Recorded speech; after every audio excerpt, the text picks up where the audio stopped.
நேயர்களுக்கு அன்பார்ந்த வணக்கம். இந்த நேர்காணல்ல நம்ம கூட ஜோதிட சுடர் ஞானரதம் மேம் இருக்காங்க. வணக்கம். வணக்கங்க. எப்படி இருக்கீங்க? நல்லா இருக்கேன். நீங்க எப்படி இருக்கீங்க? சௌக்கியமா இருக்கும். சுப்ரியோ பக்தி நிகழ்ச்சியில உங்களை சந்திச்சதுல மிக்க மகிழ்ச்சி. பொதுவா இந்த காலத்துல நிறைய பேர் ஜாதகம் பாக்குறது இல்ல, அதுல நம்பிக்கை பெரும்பாலும் இல்ல அப்படின்னே சொல்லலாம். சோ இந்த காலத்திலும் இந்த பொருத்தம் இதெல்லாம் பாக்குறாங்களா மேம்? நிச்சயமாக. ஏங்க எப்படி இப்போ ஃபுல் அண்ட் ஃபுல் நீங்கள் யூடியூப் எடுத்தாலே அஸ்ட்ராலஜி தான் ஃபஸ்ட்டு கண்டென்ட்டாக இருக்குது. அதுவும் பொருத்தம் பார்க்காம யாருமே பண்ணுறதில்ல. இப்போ ஆல்மோஸ்ட் எல்லாமே பொருத்தம்ன்ற ஒரு விஷயம். நான் இதை பொருத்தத்தை பற்றி நிறைய சொல்லிக்கிட்டே போகலாம். இதில் வந்து பொதுவாக இந்த 10 பொருத்தங்கள் பற்றின விஷயங்களும் நான் சொல்கிறேன். அதே மாதிரி வந்து பார்த்திங்கன்னா இந்த பெயர் பொருத்தம்ன்ற ஒரு விஷயம் முக்கியமான ஒரு விஷயம். எல்லாருமே என்ன நினைக்கிறாங்க, இந்த இப்போ எங்கிட்ட ஜாதகம் இல்லைங்க, பேராசி பார்த்து சொல்லுங்கள், பொருத்தம் தான் ஓகேவா அப்படின்னு கேட்குறாங்க. அது ரொம்ப தப்பான ஒரு விஷயம்ன்றது என்னோட வேண்டுகோள். எப்படின்னு பார்த்தீங்கன்னு வச்சிங்கன்னா, பேர் வந்து நம்மளா வைக்கிறது. இப்போ உங்கள் வீட்டில் வந்து டீனான்ற கூப்பிடுவாங்க, ரிஜிஸ்டர் நேம் ராஜேஸ்வரியா இருக்கலாம், அப்புறம் வந்து பெட் நேம் வந்து அம்மு அப்படின்ற மாதிரி விஷயம் இருக்கும். அப்போ 3 பெயர்களுக்கு 3 ராசி நட்சத்திரங்கள் வரும். அதே மாதிரி ஒரு பையனுக்கு பார்த்தீங்கன்னா ராஜா ராஜான்னு கூப்பிடுவாங்க, ஆனால் அவர் ரிஜிஸ்டர் பேரில் வந்து வேறு ஏதாவது பேர் இருக்கும். ஸோ அப்போ வந்து என்ன ஆகும்னு பார்த்தீங்கன்னா, அந்த ஒவ்வொரு பேருக்கும் ஒவ்வொரு நட்சத்திரம் ராசி மாறிடும். அப்படின்னும் போது ஒரு பேரை எப்படி நம்ம எடுக்கணும் அப்படின்னு பார்த்தீங்கன்னா, ஜாதக பொருத்தப்படி அப்படின்னு பார்க்கும்போது ஜாதகத்தின் வழியாக பிறந்த நேரம், பிறந்த தேதி, பிறந்த ஊரில் இந்த நட்சத்திரத்திற்கு இந்த எழுத்துக்கள் இருக்கும். நாம சொல்லுவாங்க. அப்ப நாம நட்சத்திரங்கள் அப்படின்னு பார்க்கும்போது அந்த நட்சத்திரத்துல இருக்கக்கூடியதுக்கும் இவங்களுக்கு தான் கரெக்டா இருக்கும். ஆனா இப்ப அப்படி நம்ம வைக்கிறதே கிடையாது. முதல்ல வந்து பாத்தீங்கன்னா பேர் வைக்கிறது எப்படி பார்ப்பாங்கன்னு வச்சுக்கோங்களேன், கோவிந்தராஜ், நடராஜன், மங்கையர்கரசி, ஸ்ரீரங்கம்மாள், இந்த சுவாமி பேராவே வைப்பாங்க. நீங்க பார்த்துருப்பீங்க, ஆண்டாள், சரஸ்வதி, லக்ஷ்மி அப்படின்ற பேர் இருக்கும். அதே மாதிரி ஆண்களில் பார்த்தீங்கன்னா மணிகண்டன், அதான் சுப்பிரமணியம், இந்த மாதிரியான பெயர்கள். இதெல்லாமே எதை குறிக்கிறது? கடவுளின் பெயரை குறிக்கிறது. ஒரு நாளைக்கு முருகா முருகான்னு 10 வாட்டி கூப்பிட்டா கூட அது ஒரு அவங்களுக்கு புண்ணியமாக போயிடும். ஸோ அதனால் வந்து பேருன்றது எப்படி வைக்கிறாங்கன்னு பார்த்தீங்கன்னா, இந்த நம்மளுடைய பாவங்கள் அழிவதற்காக கடவுளுடைய பெயரை வந்து உச்சாரணம் பண்ணுறதுக்காக தான் அந்த பேர் வைக்கிறது. அது அந்த காலத்தில். அதே மாதிரி ஜாதகப்படி வந்து நம்ம பேர் வச்சு நம்ம அதன் மூலியமாக தான் நம்ம வந்து பொருத்தம் பார்க்கணுமே தவிர, ஏதோ தானான்னு சொல்லுவாங்க இல்லையா, இந்த பேருக்கு இந்த மேட்ச் ஆகுன்றது தப்பான ஒரு விஷயம். எப்படின்னு பார்த்தீங்கன்னு வச்சுக்கோங்களேன், இப்போ வந்து ஒரு உதாரணமாக ஏதோ ஒரு பேர் இருக்குது, அந்த இப்போ ராமன் ஒரு பேர் இருக்குது. அதே மாதிரி இந்த அம்மாவுக்கு வந்து சீதா ஏதோ ஒரு பேர் இருக்குன்னு வச்சுக்கோங்களேன். இப்போ இவங்க 2 பேருக்கு மேட்சிங் எப்படி இருக்குது அப்படின்னு பார்த்தீங்கன்னா, அந்தந்த ராசி நட்சத்திரங்கள் வேறுபட்டிருக்கும். அதே மாதிரி வந்து பார்த்திங்கன்னா உண்மையாகவே அவங்க பிறந்த தேதி, பிறந்த நேரம், பிறந்த ஊர் பற்றி பார்த்தீங்கன்னா, இது வந்து ரிஷபராசியாக இருக்கலாம், இது மாதிரி இருக்கும். இவங்க வந்து பார்த்திங்கன்னா விருச்சிக ராசி இது மாதிரி இருக்கலாம். ஸோ இப்போ எதற்குன்னா, இப்போ ராசிகள் மாறுது, நட்சத்திரம் மாறுது. அது மட்டும் இல்லாமல் பார்த்திங்கன்னா பிறந்த ஜாதகத்தில் வந்து செவ்வாய் தோஷம் இங்கே இருக்கும். பேர் நட்சத்திரத்தில் நீங்கள் லக்னமே குறிக்க முடியாது, வெறும் நட்சத்திரம் மட்டும்தான் பார்க்க முடியும். ஸோ அப்போ வந்து அங்கே செவ்வாய் தோஷம் பார்க்க முடியாது, நாகதோஷம் பார்க்க முடியாது, அவங்களுக்கு குடும்பஸ்தானம் எப்படி இருக்குது, புத்திரஸ்தானம் எப்படி இருக்குது, இந்த மாதிரியான விஷயங்கள் பார்க்க முடியாது. இந்த நாம நட்சத்திரங்களில் பொதுவாகவே இந்த நட்சத்திர பொருத்தங்களை பார்த்தீங்கன்னா, தின பொருத்தம், கண பொருத்தம், மகேந்திர பொருத்தம், யோனி பொருத்தம், வசிய பொருத்தம், ரஜ்ஜு பொருத்தம், இப்படி பொருத்தங்கள் நிறையா இருக்கும். அதில் வந்து ஒரு 7 பொருத்தம் இருந்தால் போதும், 5 பொருத்தம் இருந்தால் போதும். அதில் முக்கியமாக யோனி, ரஜ்ஜோ இது மாதிரியான ரஜ்ஜு தட்டுடுச்சானா மாங்கல்ய பொருத்தத்தை பேசக்கூடியது. யோனின்றது உடல் உறுப்பு, அந்தரங்கள் விஷயங்களில் யோனி பொருத்தம் அது பார்க்குறது. அதே மாதிரி வசிய பொருத்தம் இருக்கா அப்படின்றது எல்லாமே வந்து நட்சத்திர பொருத்தத்தில் நம்ம சொல்லலாம்.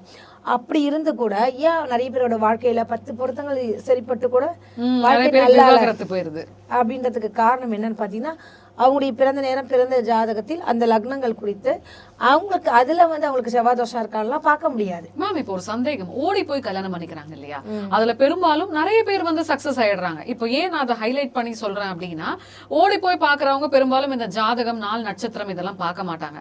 அவங்க கூட வந்து தப்பிச்சுக்கிறாங்க. ஆனா ரொம்ப இந்த பொருத்தம் பார்த்து பெரியவங்களோட நாள் நட்சத்திரம் எல்லாம் சொல்ற மாதிரி பார்த்து பண்றவங்களுக்கு தான் இந்த விவாகரத்து இல்ல மன பிரிவை போய் சந்திக்கிற மாதிரி ஆகுது. அது ஏன்? அது அருமையான ஒரு கேள்விங்க. என்ன விஷயம்னா வந்து பொதுவாகவே அந்த காலத்துல வந்து காந்தர்வ திருமணம் சொல்லுவாங்க. காந்தர்வம்ன்றது லவ் மேரேஜ், அந்த ஒரு விஷயத்த சொல்றது ஒரு விஷயம்.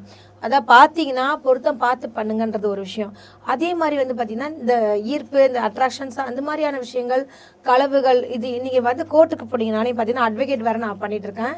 ஸோ எதுக்காக சொன்னேன்னா, கோர்ட்டுக்கு போய் வந்து பார்த்தீங்கனாலே அரேஞ்ச் மேரேஜை விட லவ் மேரேஜ் தான் அதிகமாக டைவர்ஸ் ஆகிட்டு இருக்கு. அது உங்களுக்கு ஒரு சிலர் மட்டும் தான் இந்த ஓடி போய் நல்லா இருக்காங்களே தவிர எல்லா ஓடி போன வாழ்க்கையெல்லாம் நல்லா இருக்குன்னு சொல்லவே முடியாது. ஏன்னா நீங்கள் கோர்ட்டுக்கு வந்து பார்த்தீங்கன்னாலே அதிலே நிறையா நீங்கள் ஃபஸ்ட் அரேஞ்ச் மேரேஜான்றது விஷயம்னா நம்ம கேட்போம். அப்போ அதுலேயே நமக்கு தெரிஞ்சிடும். அதில் முக்கால்வாசி வந்து லவ் மேரேஜ் தான் இந்த மாதிரி பிரச்சனையே வருது. சின்ன வயசுல இப்போ கூட ஒரு கேஸ் பார்த்தேன், 18 வயசு பையன் வந்து கல்யாணம் பண்ணியிருக்கான், 26 வயசுல இப்போ டைவர்ஸ்க்கு வந்து நிற்கிறான். ஸோ அவனுக்கு கல்யாணம் ஆகிற வயசே அவனுக்கு இல்லை, அதுக்குள்ளே கல்யாணம் பண்ணி குழந்தை பெற்று 8 வருஷத்துல எல்லாத்தையும் முடிச்சாச்சு. ஸோ அப்போ வந்து இதுக்கு எப்படிப்பா இது மேரேஜ் ஆச்சுன்னு பார்த்தீங்கன்னா லவ் மேரேஜ்ன்றான்.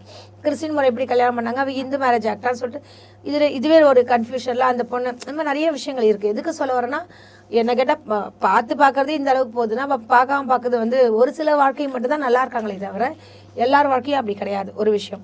அடுத்த ஒரு விஷயம் பார்த்தீங்கன்னா, நீங்கள் ஜாதக பொருத்தம் வந்து நம்ம பார்க்குறது இந்த லக்னம் ரொம்ப முக்கியமான விஷயம்.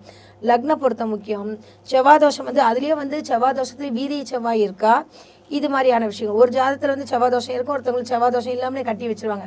இல்லை நிறைய ஜோசியர்களே வந்து செவ்வாய் தோஷம் இல்லாத ஒரு ஜாதத்தை வந்து பார்த்து செவ்வாய் தோஷம் இருக்குன்னு போய் சொல்கிறாங்கன்னா அவங்களுக்கு தெரியல. பொதுவாக 2, 4, 7, 8, 12ஆம் இடத்துல செவ்வாய் இருந்துச்சா செவ்வாய் தோஷம்ன்றது காமனான ஒரு விஷயம்.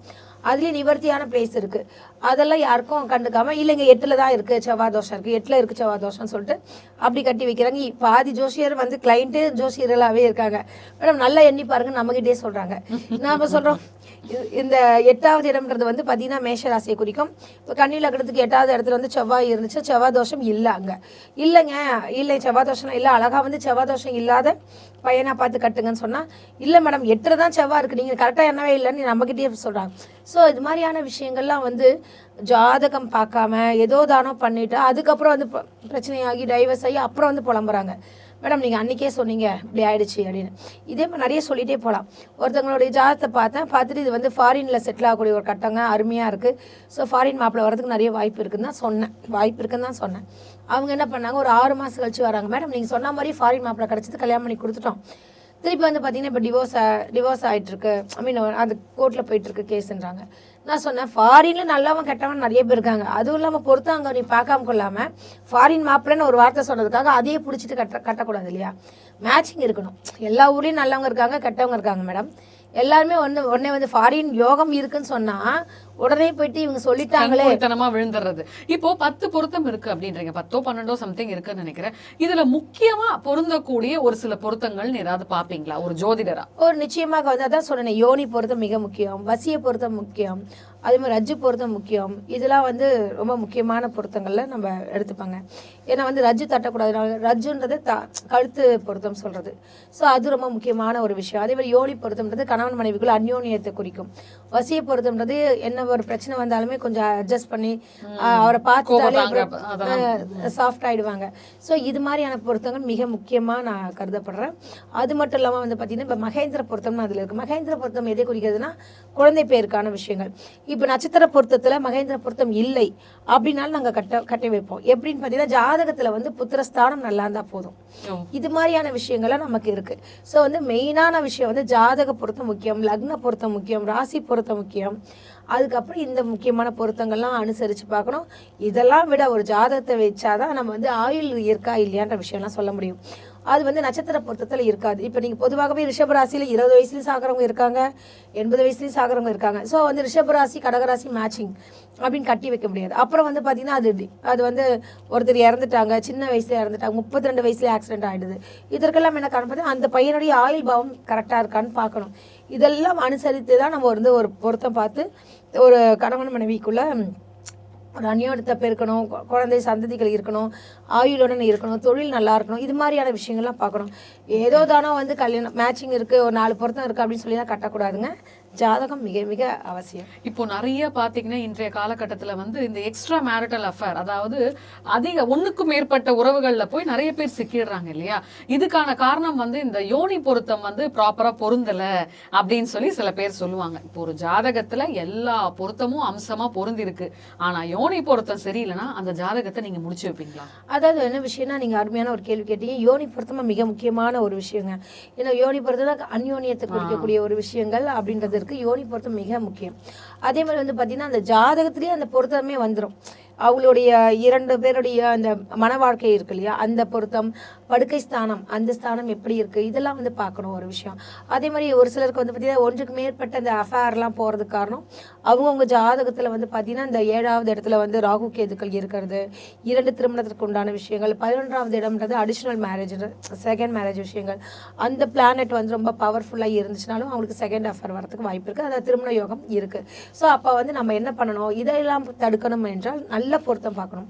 ஸோ இவர் வந்து வேறு அஃபேர் கிட்ட போயிடக்கூடாது அப்படின்னா இந்த ஜாதகம் நீங்கள் சொன்னீங்க இல்லையா, அந்த யோனி பொருத்தம் பர்ஃபெக்டாக இருந்துச்சுன்னா வெளியே போக மாட்டாங்க. இங்கே இருக்கும்போது சாப்பாடு கிடைக்கும்போது அவங்க ஏன் வெளியே ஹோட்டலில் போய் சாப்பிட போகிறாங்க இல்லையா, அது மாதிரியான இப்போ நிறைய லேடிஸ் சொல்லுவாங்க, என்ன சொக்குப்பொடி போட்டான்னு தெரியலப்பா, இவரோட கணவர் மட்டும் வந்து இவங்களோட பேச்சை கேட்டுட்டே இருக்காங்க அப்படின்னு சொல்லுவாங்க. அதாவது நிறைய கணவர்மார்கள் வந்து தன்னோட மனைவி சொல்றத வந்து மிகப்பெரிய வேதவாக்கா கருதி வாழ்க்கையை நடத்திக்கிட்டு இருப்பாங்க. ஸோ அவங்களுக்கெல்லாம் வந்து அந்த யோனி பொருத்தம் ரொம்ப பலமா இருக்கும். நிச்சயமாக யோனி பொருத்தமும் நல்லா இருக்கலாம். அது மட்டும் இல்லாமல் அந்த வசிய பொருத்தங்கள், அவங்களுடைய ஜாதகத்துல உண்டான லக்ன பொருத்தங்கள், இதெல்லாம் இருக்கும்போது ஒரு அந்யோன்யமான ஒரு வாழ்க்கை வாழ்வாங்க. ஓகே, என்னென்ன விஷயங்கள் வந்து கட்டாயமா ஒரு ஜோதிடர் பார்க்கணுங்க? இப்போ ஒரு ஆண் பெண் ஜாதகம் 2த்தையும் முன்வைக்கிறாங்க திருமணத்துக்கு அப்படின்னா எதெல்லாம் ரொம்ப கட்டாயமா பார்க்கணும், எதெல்லாம் தவிர்க்கணும்? முக்கியமான ஒரு விஷயம் என்ன விஷயம்னா, ஜாதகத்தை வைத்துக்கொண்டே நம்ம உடனே பார்த்து முடிவு பண்ணக்கூடாது. அந்த ஜாதகம் எந்த முறையில் கணிச்சிருக்காங்கன்றதை பார்க்கணும். ஒன்று இந்த பக்கம் வாக்கிய கணிதமாக இருக்கும், இந்த பக்கம் திருக்கணிதமாக இருக்கலாம். எந்த ஒரு ஜாதகம் முதல்ல கணிக்கும் பொழுதே ஒரு திருக்கணிதமாக வாக்கியமானது முக்கியமான ஒரு விஷயம். 2 பேருடைய ஜாதகத்தையும் ஒரே கணிதத்தில் வந்து நம்ம கணிச்சிருக்கிறது முக்கியமான ஒரு விஷயம். அதெல்லாம் விட வந்து பார்த்திங்கன்னா பிறந்த நேரம் மிக மிக முக்கியம். தப்பான நேரத்தை காலையில் 6 மணி பிறந்தது போயிட்டு சாயங்காலம் 6 மணிக்குன்னு கட்டத்தை போட்டு எடுத்துகிட்டு வந்து கொடுத்துட்டு அதுக்கப்புறம் அதனால தான் நான் என்ன பண்ணுவேன், முதல்லேருந்து ஜாதகத்தை போடுவேன், கேட்பேன் பிறந்த தேதி என்னங்க, பிறந்த டைம் என்னங்க, பிறந்த ஊர் எதுன்னு கேட்பேன். பிறந்த நேரம் வந்து 6 மணி மாலை அப்படின்னு சொல்லுவாங்க பெற்றவங்க. இல்லையே மேடம், இதில் காலை 6 மணிக்குன்னு போட்டு ஜாதகத்தை எடுத்துகிட்டு வந்துருக்கீங்கன்னா ஐயோ அவர் தப்பாக எழுதிட்டாரா அப்படின்னு பார்க்குறாங்க. ஸோ ஜாதகத்தை வந்து முதல்ல சரியாக இருக்கான்னு முதல்ல கவனிக்க வேண்டியது மிக மிக அவசியமான ஒரு விஷயம். ஃபஸ்ட்டு ஜாதகம் கரெக்டாக இருக்கா, இவங்களுடைய பிறந்த நேரம் தேதி ஊர் எல்லாமே கரெக்டாக இருக்கா. ஏன்னா உள்ளே இருந்தால் தானே அகப்பையில் வரும்ன மாதிரி ஒரு சில விஷயங்கள் இருக்கு இல்லையா. அதன்படி பார்க்கும்போது 2 பேருடைய ஜாதகமும் மிக சிறப்பாக இருந்தால், அதாவது கரெக்டாக கணிக்கப்பட்ட ஜாதகமாக இருக்கணும்.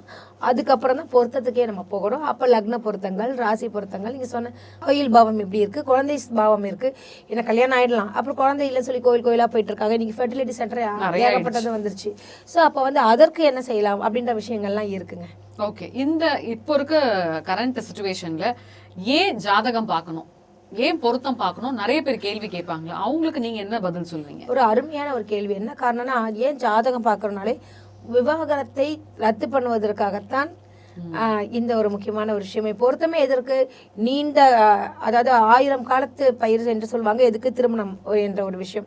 ஸோ இப்போ அந்த ஒரு வாழ்க்கையை வந்து வாழையடி வாழையாக ரொம்ப சூப்பராக இருக்கணும், இவங்களோட ஜீன் அவங்களோட ஜீனு ரொம்ப நல்லா மிக்ஸ் ஆகி அருமையான குழந்தை பிறந்து அதற்கு நல்ல அறிவுடன் இருக்கணும், அந்த குழந்தை பிறக்கக்கூடிய குழந்தை நல்ல ஆயுளுடன் இருக்கணும், பங்கம்லாம் எந்த ஒரு பிரச்சனையும் இல்லாமல் இருக்க வேண்டும் என்றால் பொருத்தம் பார்க்கறது மிக மிக அவசியம். அதாவது இப்போ லவ் மேரேஜ் கூட இப்போ நம்ம ஜெயம் ரவி சொல்லியிருக்கோம் இல்லையா, ஜெயம் ரவி சாருக்கு நான் அந்த பொருத்தம் பார்த்து அன்றைக்கி சொல்லியிருக்கேன். ஸோ அப்பயே சொன்னால் இது வந்து மேட்ச் ஆகாதுங்கன்னு சொன்னால் பாருங்கள், அதே மாதிரி ஆயிடுச்சு. ஆனால் இது ஒரு பெருமையான ஒரு விஷயம் கிடையாது. என்னை பொறுத்த வரைக்கும் வந்து அதாவது கடவுள் விட்ட வழின்வாங்களே, எப்படியாவது அவங்கள இணைந்து வாழணும் தான் நம்ம ப்ரே பண்ணிக்கிறோம். இப்போ ஜெயம் ரவி பற்றி நீங்கள் சொல்கிறப்போ அதில் ஒரு சந்தேகம் இருக்குது. இப்போ ஜெயம் ரவி ஆர்த்திக்கு வந்து பொருத்தம் பொருந்தலை அப்படின்னு சொன்னீங்க இல்லையா, இப்போ அவங்க வந்து கல்யாணம் பண்ணி நல்ல அந்யூன்யமாக குடும்பம் நடத்தி 2 ஆண் குழந்தைகளை பெற்று அப்புறம் வேற ஒரு எக்ஸ்ட்ரா மேரிட்டல் அஃபேர் அப்படின்னு ஒரு விஷயம் வந்ததுனால தான் பிரிஞ்சிருக்காங்க. ஸோ இவங்களுக்கு பொருத்தம் பொருந்தலையா இல்லை யோனி பொருத்தம் பொருந்தலையா? மெயினான ஒரு விஷயம் என்னன்னா, அந்த ஜாதகத்தில் சில தோஷங்கள்லாம் இருக்குங்க. இந்த ஜாதகத்துக்கு இது மேட்ச் இல்லைன்றது முதலே ஆல் ஓவராக பார்த்து சொல்லிட்டேன். இல்லை நாட் ஒன்லி யோனி மட்டும் கிடையாதுங்க, யோனி கிடையாது, மற்றபடி லக்ன பொருத்தங்கள்லாம் இருக்குது, சில விஷயங்கள்லாம் இருக்குது, அதெல்லாம் வந்து இதில் சொல்ல முடியாது. அது வந்து ஜாதகம் தெரிஞ்சிருந்தால் தான் அதை பற்றி உங்களுக்கு புரியும். ஏன்னா 2 பேருடைய ஜாதக கட்டமே மேட்ச் இல்லைன்றது அப்போவே பார்த்தாச்சு. ஸோ அப்படி இருந்தும் நம்ம அதுக்கப்புறம் வந்து இல்லை லவ் பண்ணிட்டாங்க, அவங்க மேரேஜில் ரொம்ப ஸ்ட்ராங்காக இருக்காங்கன்னு நான் ஒரே வார்த்தை சொன்னேன், பார்த்தா ஒழுங்காக பாருங்கள், இல்லை பார்க்காதீங்க, டேரெக்டாக கல்யாணம் பண்ணுங்கள். சுவாமி கிட்ட அந்த பூ கேட்டு பண்ணுவாங்க இல்லையா, சாமி கிட்ட பூ கேட்டு பண்றது இதெல்லாம் பார்த்துருப்பீங்க. இந்த குங்குமம் வச்சு அப்புறம் வந்து திருநூறு வச்சு அதை வந்து குளிக்க போட்டு சுவாமி கிட்ட பாதத்துல வச்சுட்டு அது மாதிரிலாம் பண்றது நீங்க கவனிச்சிருப்பீங்க. ஒண்ணு அப்படி போங்க, இல்லைன்னா வந்து நம்ம ஜாதகம் பொருத்தம் இருக்கா இல்லையான்னு நீங்க சொல்லும் போது இது ஜாதகத்துல இல்லைன்னா விட்டுருவியா, இல்ல கிடையாதா, அதனால வந்து பாத்தீங்கன்னா ஒழுங்கா ஜாதகம் பார்த்து பண்ணுங்க, இல்லைன்னா பார்க்காதீங்க. இப்போ நிறைய மக்கள்கிட்ட ஜாதகமே இருக்காது, தொலைஞ்சிருக்கலாம், இல்ல ஜாதகம் எழுதி வைக்காம இருக்கலாம், இல்ல பிறந்த டைமும் தெரியாம இருக்கலாம் இல்லையா? சோ ஜாதகம் இல்ல அப்படின்னா அப்ப அவங்களுக்கு எல்லாம் ஒரு பயம் வரும், ஐயோ அப்ப நம்ம எல்லாம் எப்படிடா பொருத்தம் பார்த்து கல்யாணம் பண்றதுன்னா. அப்போ அவங்களுக்கு அருமையான ஒரு கேள்வி. எப்படின்னா நீங்க வந்து இப்போ ஜாதகமே இல்லைன்னா ரொம்ப நல்லதுன்னு நினைச்ச வேண்டியதான். ஏன்னா எந்த ஏழரையும் உங்களுக்கு பிடிக்காது, எந்த ஒரு இதுவும் இல்லை, உங்களுக்கு இந்த மாதிரி டென்ஷனே ஆக வேண்டியதில்லை. நமக்கு பிடிச்சிருக்கா ஓகே கோ ஹெட் சொல்லணும். எதற்காக அதை சொல்ல வரேன்னா, இருவருடைய ஜாதகமும் இல்லாவிட்டால் ஏன்னா பார்த்தால் கரெக்டாக பார்த்து பண்ணுங்க, இல்லைன்னா கடவுளிடம் பாரத்தை போட்டுவிட்டு சுவாமி நல்ல வேண்டிட்டு இந்த வாழ்க்கை நல்லபடியாக சிறப்பாக அமையணும்னு வேண்டிட்டு பண்ணுங்க. ஏன்னா பார்த்தீர்கள் என்றால் நாங்களாம் இதெல்லாம் பார்ப்போம். ஓகே மேம், நீங்க அருமையான ஒரு விஷயம் சொன்னீங்க. அதாவது ஒண்ணு பார்த்தா முழுசா பார்க்கணும், இல்ல பார்க்க கூடாது. சில பேர் நிறைய குடும்பத்துல பேரண்ட்ஸ் பண்ணக்கூடிய விஷயம் பாத்தீங்கன்னா இந்த அறகுறையா நிறைய விஷயங்கள் செய்வாங்க. ஒண்ணு சில விஷயத்துல ஜாதகத்தை எடுத்துட்டு வந்து வச்சு பார்ப்பாங்க, சில விஷயத்துல இல்ல அதெல்லாம் கேர் பண்ணாம விட்டுரு அப்படின்வாங்க. இது கொஞ்சம் பிரச்சனையை கொண்டு போய் விட்டுறாதா? அதான் முக்கியமான ஒரு விஷயம். அதாவது நம்ம பார்க்குறோன்னு முடிவு பண்ணிட்டேன். என்ன காரணம்னா இதற்கும் உதாரணமாக ஒரு விஷயம் சொல்கிறேன். இப்போ என்கிட்ட ஒரு லவ்வர்ஸ் 2 பேர் வந்தாங்க. வந்துட்டு மேடம் எங்கள் 2 பேரும் மேட்சிங் இருக்கா நீங்கள் பார்த்து சொல்லுங்கள், நாங்கள் கல்யாணம் பண்ணிக்க போகிறோம், லவ் பண்ணிட்டு இருக்கோம் ஒரு 6 வருஷமா அப்படின்வாங்க. நான் அப்படியே ஜாதகத்தை கொடுத்தோன்னே எனக்கு பணம் வேணும்னு நினச்சிருந்தா நான் அப்பயே ஒரு பொருத்தம் பார்த்துருக்கலாம், என்ன வேணால் செஞ்சுருக்கலாம் இல்லையா? நான் உடனே ஒரு வார்த்தை சொல்வேன், அப்பா நான் வந்து ஜாதகம் பார்க்குறேன்னா என்னோட தொழிலில் கரெக்டாக இருப்பேன், ஸோ இதில் மேட்ச் இல்லைன்னு வந்துருச்சுன்னு வச்சுக்கோ, நீ அந்த பொண்ணை விட்டுருவியா? அது எப்படி மேடம் முடியும்? அப்போ நீ பொருத்தம் பார்க்காத, ஏன்னா பார்த்தால் ஒழுங்காக பாரு. அப்புறம் சரி இன்கேஸ் இல்லை மேடம் மேலோட்டமாக சொல்லுங்கள், ஒரு வாட்டி சும்மா சொல்லுங்கள், நாங்கள் அதை நம்ப மாட்டோம், உங்களுக்காக பார்க்குறோம், இந்த எங்களுக்காகலாம் வேணாம், உங்களுக்காக தான் நீங்கள் பார்க்குறீங்க ஜாதகம், இது ஒரு முக்கியமான விஷயம். சரி அப்படின்னும் போது இல்லை நீங்கள் சும்மா பார்த்து சொல்லுங்கள், சொல்ல மாட்டேன். என்னன்னா இப்போ ஒரு ஜாதகத்தில் வந்து ஓகே இந்த பொண்ணுக்கு வந்து செவ்வாதோஷம் இருக்குது உனக்கு இல்லைப்பா அப்படின்னு நான் சொல்லிட்டேன்னா, நாளைக்கு உங்களோட திருமணம் ஆகி அதுக்கப்புறம் ஒரு 6 மாதமோ அல்லது 1 வருஷமா குடும்பம் நடத்திட்டு இருக்கும்போது முதல்ல மானே மயிலேன்வாங்க, அப்புறம் பொடி அப்படின்ற அளவுக்கு ஆயிடுவாங்க. ஸோ அப்போ சொல்லுவாங்க அன்றைக்கே அந்த அம்மா சொன்னாங்க அவனுக்கு செவ்வாதோஷம் இருக்குன்னு, நான் தான் விட்டு போய் தொலைந்து சனியை பண்ணிக்கிட்டேன் அப்படின்னு சொல்லுவாங்க. அதனால பார்க்கக்கூடாது. ஏன்னா பாத்தீங்கன்னா பர்ஃபெக்டா பார்த்து பண்ணுங்க. இல்ல இது மேட்ச் இல்ல பண்ணா விட்டுட்டு போயிடணும். அதுக்கப்புறம் போயிட்டு இல்ல திருப்பி எனக்கு வேணுங்க நான் 6 வருஷம் லவ் பண்ணிட்டேன்றது வேண்டாம். பாத்தீங்கன்னா பர்ஃபெக்டா பாருங்கன்றதுதான் நம்மளுடைய விஷயமே. மேம் இப்போ நீங்க சொன்னீங்க இந்த செவ்வாய் அப்படின்னு, மக்களுக்கு நிறைய பேருக்கு வந்து இதை பத்தி தெரியுமான்னு தெரியல. இந்த செவ்வாய் அப்படின்றது வந்து அது ஒரு விதமான வீரியத்தை குறிக்கிறது. வீரியம் அப்படின்ற போது அந்த உணர்வுகள் சார்ந்த விஷயம். ஆமா, எக்ஸலன்ட். சோ ஒரு ஆணுக்கு வந்து அந்த வீரிய சக்தி அதிகமா இருக்கு அப்படின்ற போது அதுக்குண்டான வீரிய சக்தி உள்ள பெண்ணை திருமணம் செஞ்சாதான் அவங்களால வந்து அந்த திருமண வாழ்க்கையில நீடிச்சு நிக்க முடியும், இல்லைன்னா அறுத்துக்கிட்டு தான் போகும். இதனாலதான் செவ்வாய் அந்த காம்பினேஷன்ல பார்த்து கல்யாணம் பண்ண சொல்றீங்களா? ஆமா, முக்கியமான ஒரு விஷயம். இப்போ குரு பகவான் எடுத்துட்டீங்கன்னா திருமணத்தை செஞ்சு வச்சிருவோம், ஏன்னா குருபலம் இருக்கா அப்படின்வாங்க. ஸோ திருமணத்திற்கு குரு பகவான் சொல்லலாம். சுக்கிரன் யாரு? களத்திர காரகன்னு சொல்லுவாங்க, கணவன் மனைவி அந்த ஒரு பேருக்காக. ஸோ அப்படின்னும் போது இப்போ இந்த செவ்வாய்ன்றது எது பார்த்தீங்கன்னா ரத்த காரகன் சொல்லுவாங்க, தாம்பத்திய காரகன் சொல்லுவாங்க. ஸோ இருவருக்கும் படுக்கையில் சம்பந்தப்படணும்னா 2 பேருடைய உணர்வுகள் முக்கியமானது. ஏன்னா இது வந்து உடல் சம்பந்தப்பட்ட விஷயங்கள். 2 பேருடைய உடல் வந்து அந்த பெட்ல சேரக்கூடிய ஒரு விஷயம் போது அது ரொம்ப சிறப்பாக இருந்துச்சுன்னா தான் அடுத்த நாள் சொல்லுவாங்க இல்லையா, காலையிலேருந்து சண்டை போட்டிருக்காங்க, நைட்டான ஒன்றா ஆயிடுறாங்க, அதுக்கப்புறம் வந்து பார்த்தீங்கன்னா திருப்பி அந்த இருக்கிற காரணம் அங்கே அந்த அந்யோன்ய பொருத்தம்ன்ற ஒரு விஷயங்கள் இருக்கிறதுனால தான் அந்த செவ்வாய் தோஷம்ன்றது இலைமறைவு காய் மறைவாக என்ன சொல்லி வச்சிருக்காங்கன்னு பார்த்தீங்கன்னா செவ்வாய் தோஷம் இருக்கு வேண்டாம், செவ்வாய் தோஷம் கிடையாது, அந்த செவ்வாய்ன்றது வீரியம் தானே. அந்த விஷயத்தை வந்து அந்த காலத்துல சான்ஸ்கிரிட்ல வந்து தோஷம் என்றால் குறைபாடுன்னுவாங்க.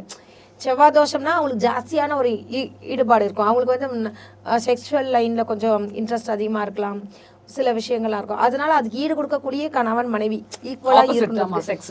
அதற்காக தான் வந்து அந்த தோஷம்ன்ற பேர்ல செவ்வாய் தோஷத்துக்கு மேட்ச் பண்ணிடுறது. மக்கள் இது வந்து தோஷம் கிடையாது. சோ இனிமேலாவது பார்த்துட்டு இருக்க மக்கள் வந்து இதை தோஷமா கருதாதீங்க.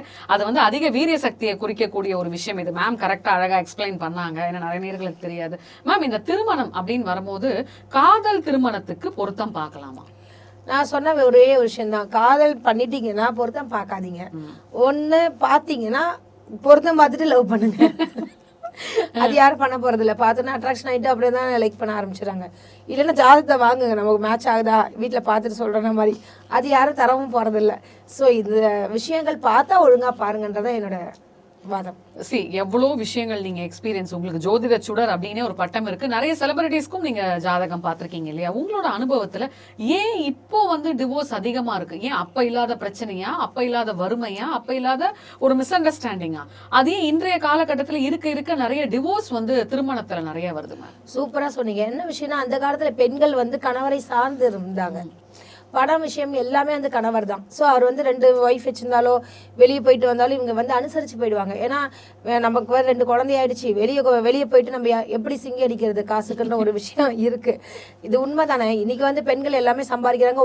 நீ 60,000 சம்பாதிக்கிறேன், நான் 1 லட்சம் சம்பாதிக்கிறேன், நான் ஏன் ஊன் துணி துவைக்கணும் அப்படின்னு ஒரு ஈகோ வருது. ஸோ நம்ம பணம் தான், நம்ம குடும்பம் தான்றது 2 பேருமே பார்க்கணும். இப்போ என்னைக்கு பெண்கள் வந்து பொருளாதார ரீதியாக தனியாக செயல்பட ஆரம்பிச்சிட்டாங்களோ அப்போ வந்து அந்த டிஃப்ரெண்ட் பண்ணுற ஆரம்பிக்கிறாங்க. நீ என்ன உனக்கு மட்டும் தான் அஃபேர் வச்சுக்க முடியுமா, நானும் அஃபேர் வச்சுக்கிறேன், உன்னால தான் முடியுமா, எனக்கு ஆள் வர மாட்டாங்களா அப்படின்ற மாதிரியான விஷயங்கள் வந்து அது வந்து மேலோங்கி தான் விவாகரத்து வரைக்குமே போகிறது. ஏன் நீ குழந்தை இருக்கவங்க 2 கல்யாணம் பண்ணிக்கிறது இல்லையான்னு சொல்லி குழந்தை இருக்கவங்களும் இப்போ டிவோர்ஸ் பண்ணுறாங்க. இப்போ என்னென்னா, முதல்ல வந்து அந்த குழந்தைக்காக வாழ்வாங்க. நம்ம வந்து இப்போ கணவன் மனைவி நம்ம ஒற்றுமையாக இருந்தால் தான் குழந்தைங்க வந்து நம்ம ரோல் மாடலை வச்சுட்டு தான் அவங்களுக்கு வந்து கெட்ட இதுவானா வீட்டில் என்ன பிரச்சனையாக இருந்தாலும் வீட்டுக்குள்ளே வச்சுருப்பாங்க. இப்போ குழந்தைங்க முன்னாடி காமிக்க மாட்டாங்க. இன்றைக்கி வந்து குழந்தைங்கள் முன்னாடியாக இருந்தாலும் சரி பின்னாடியாக இருந்தாலும் அந்த என்ன சொல்லுவாங்க, அவங்கவுங்க லைஃபை தான் முக்கியம். செல்ஃபிஷ்ன்னு வாங்கல, என் வாழ்க்கை நல்லா இருந்தால் போதும், குழந்தை குட்டியாவது எனக்கு தெரியாது, நான் வாழ வேண்டாமா, இதுதான் குழந்தைங்க வாழ்க்கைக்காக. எங்க அவங்க கல்யாணம் இப்போ 2-3 பேர்கிட்ட பேசும்போது என்ன சொல்கிறேன்னா, எங்க அவள் கல்யாணம் அவளுக்கு இப்போ வயசுக்கு வந்துருச்சு, அதுக்கப்புறம் ஒரு 5 வருஷம் இருப்பா, என் கூட இருப்பா, காலேஜ் முடிச்சோன்னா அவள் கிளம்பிடுவா, அப்போ நான் இந்த ஆளுக்கிட்ட எப்படி நான் குப்பை கொட்ட முடியும்? அது நான் இப்போவே அந்த ஆளை ஆரம்பிச்சுட்டு நான் ஒரு மேரேஜ் பண்ணிக்கிறேன்னு தான் நீ தெளிவாக பெண்களும் இருக்காங்க, ஆண்களும் இருக்காங்க. மேம், இப்போ ஒரு ஜாதகத்துல வந்து 7ஆம் இடம் அப்படின்னு சொல்றீங்க இல்லையா? அந்த 7ஆம் இடம் வந்து தான் கணவன் மனைவியோட அன்பையும் பாசத்தையும் குறிக்குதுன்னு சொல்றீங்களா? அது எப்படி மேம் சொல்றீங்க? 7வது இடம் வந்து கணவனுடைய அமைப்பை குறிக்கக்கூடிய ஒரு விஷயம் தான். அது அன்பு பாசத்தெல்லாம் நம்ம சொல்ல முடியாது. இப்போ வந்து சில லக்னத்துக்கு 7ஆம் இடம் நல்ல பிளானட்ஸ் சொல்லுவாங்க, சில லக்னத்துக்கு வந்து அந்த பிளானட் வந்து மோசம் சொல்லுவாங்க. இப்போ உபய லக்னம் அப்படின்னு சொல்லும்போது பார்த்தீங்கன்னா மிதுனம், கன்னி, தனுசு, மீனம், இதெல்லாம் உபய லக்னம். அதற்கு உண்டான 7வது இடத்துல வந்து அதே கிரகத்தம் அது சுபகிரகங்களாக வர போயிடுச்சு, குருவும் புதனும். ஸோ இப்போ வந்து உதாரணத்துக்கு கன்னி லக்னத்துக்கு 7ல் வந்து குரு அங்கே இருக்காருன்னா கண்டிப்பாக கணவர் வந்து சூப்பராக இருப்பார், ரொம்ப நல்ல பொசிஷனில் இருப்பார், நல்ல ஒரு மரியாதைக்குரியவராக இருப்பார், நல்ல குடும்பத்திலேருந்து வந்திருப்பார். ஆனால் டார்ச்சர் பண்ணிகிட்டே இருப்பார், ஒரே பேச்சிலேயே கஷ்டப்படுத்துவார். என்னடா அது இப்படி அப்படியே தேல் கொட்டுற மாதிரி பேசுவாங்க, வேறு வழி இல்லாமல் ஒரு சிலர். ஏன்னா பணம் சம்மந்தப்பட்ட விஷயத்தில் இவங்க ஃபினான்ஷியலி இவங்க வந்து ஃபுல்ஃபில்டாக இருந்துட்டாங்கன்னா அவங்க வந்து வெளியே வந்துடுவாங்க. ஃபினான்ஷியலி பிரச்சனை இருக்குது அப்படின்னு பார்த்தீங்கன்னா வேறு வழி இல்லாமல் அவங்களுடைய வாழ்வாங்க. ஓகே, இவ்வளோதான் விஷயமே மேம். இப்போ எந்த விதமான ஒரு போட்டி, பொறாமை, ஈகோ, நீ பெரிய ஆளா நான் பெரிய ஆளா இதெல்லாம் எதுவுமே இல்லாமல் வீட்டுக்கு வாசப்படி பிரச்சனைகள் தான் வாழ்க்கை அப்படின்னு எடுத்துக்கிட்டு அந்யோன்யமா குடும்பம் நடத்துறதுக்கு ஜாதகத்துல எது ரொம்ப அவசியமா இருக்கணும்? அதற்கு தான் நான் சொன்ன பொருத்தங்கள் மிக அவசியங்க. அதில் எல்லா பொருத்தமே அதில் வந்துடும். மினிமம் வந்து பார்த்தீங்கன்னா ஒரு முக்கியமான பொருத்தம் யோனி பொருத்தம், வசிய பொருத்தம், ரஜு பொருத்தம் முக்கியம். அதே மாதிரி பார்த்தீங்கன்னா கட்ட பொருத்தம்ன்றது இந்த பிளானட்டு அந்த பிளானட்டு வந்து மேட்சிங்காக இருக்கா அப்படின்ற சில விஷயங்கள் இருக்குது. சில ஒரு ஜாதகத்தில் வந்து பார்த்தீங்கன்னா இந்த லக்னம் இந்த கேரக்டர் இந்த கட்டம் இருக்கு இல்லையா, இந்த கிரகம் வந்து அந்த அவங்க ஜாதகத்தில் வந்து நீச்சமாக இருக்கும், இந்த ஜாதகத்தில் வந்து நல்ல பவர்ஃபுல்லாக இருக்கிறது இவங்களுக்கு நீச்சமாக இருக்கும், அதனால அந்யோன்யம் இருக்காது. ஸோ இதெல்லாம் வந்து கட்டத்தை பார்த்து தான் சொல்ல முடியுமே தவிர வெறும் நட்சத்திர பொருத்தத்தை பார்த்து மட்டும் சொல்லவே முடியாது. மேம், இந்த ரஜு பொருத்தம் அப்படின்னு சொல்றப்ப பார்த்துட்டு இருக்க நேர்களுக்கு நிறைய பேருக்கு அப்படி ஒரு பொருத்தம் இருக்கா அப்படின்னு கூட தெரியாது இல்லையா? இந்த ரஜு பொருத்தம்னா என்ன, அது ஏன் நம்ம பார்க்கணும்? அது கழுத்து பொருத்தம் சொல்லுவாங்க, கழுத்து தொண்டை இந்த கண்ட பொருத்தம் சொல்லுவாங்க. இந்த ராசிக்கு இது ஆரோகணம் அவரோகணம் இதுலயும் இருக்கு, சில விஷயங்கள் இருக்கு. ஸோ இதெல்லாம் பார்த்து தான் நம்ம சொல்றது. அது கழுத்து பொருத்தத்துக்காக சொல்றது. கழுத்துனா தாலி பாக்கியம். ஓகே, இப்போ இந்த ரஜு பொருத்தம் சரியில்லை அப்படின்னா அவங்க தான் வந்து இந்த மாதிரி, ஏன்னா கணவர் முன்னாடி செத்துருவாருன்ற மாதிரி ஒரு விஷயங்கள் இருக்கும், அதெல்லாம் பார்ப்பாங்க. ஆயுள் பாவத்தை குறிக்கக்கூடிய ஒரு விஷயம் தான் அது.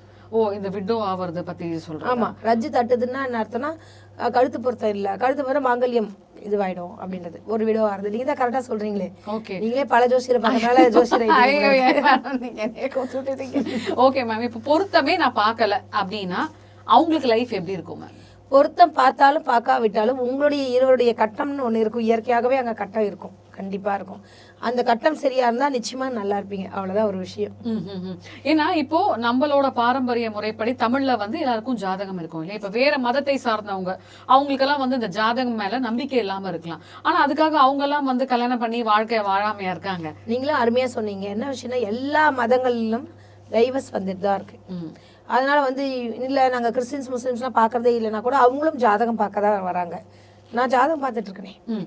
ஓகே, இப்போ அருமை மேம். இப்போ ஒரு முக்கியமான கேள்வி கேட்குறேன். இப்போ ஒரு பையன் அவனுக்கு வந்து இந்த மாதிரி வந்து கல்யாணம் பண்ணிக்கணும் அப்படின்னு ஒரு முடிவு எடுக்கிறான் அப்படின்னும் போது அவன்கிட்ட ஜாதகம் இல்லைன்னா உங்ககிட்ட வந்தா பிரசன்னம் போட்டு சொல்வீங்களா?